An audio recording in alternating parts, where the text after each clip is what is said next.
Hello guys, and welcome back. Today I wanted to show you part of the single line diagram. As I mentioned before,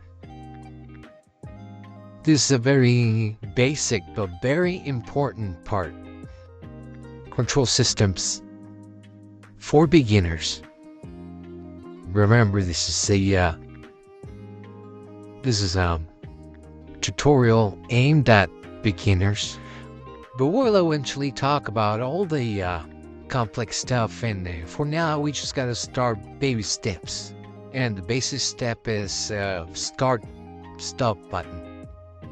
You have a normally open button with a pilot light. So basically when you push this button, this light will come on, and you may ask yourself, why do you need pilot light? You know it's coming on.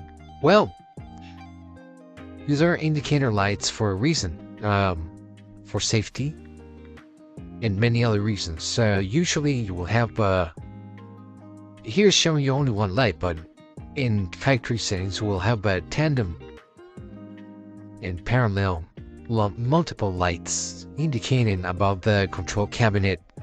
Above the operator, you will have probably another second operator if it's a conveyor, so on and so forth.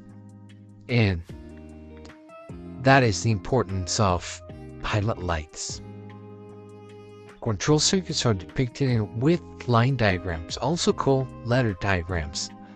Line diagrams show the functional relationship of components and devices in a circuit, not the physical relationship.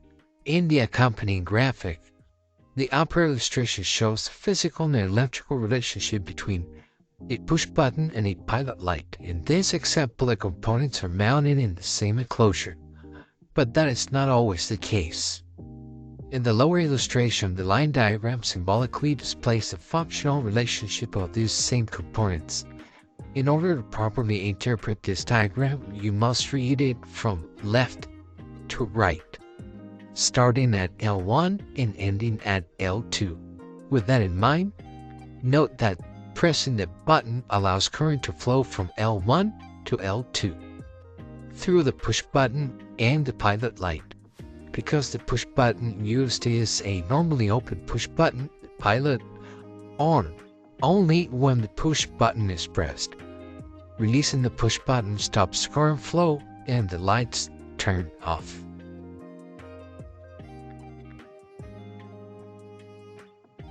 So there you have it. That's the basics of start button pilot light combination. Thank you, and I will see you on the next one.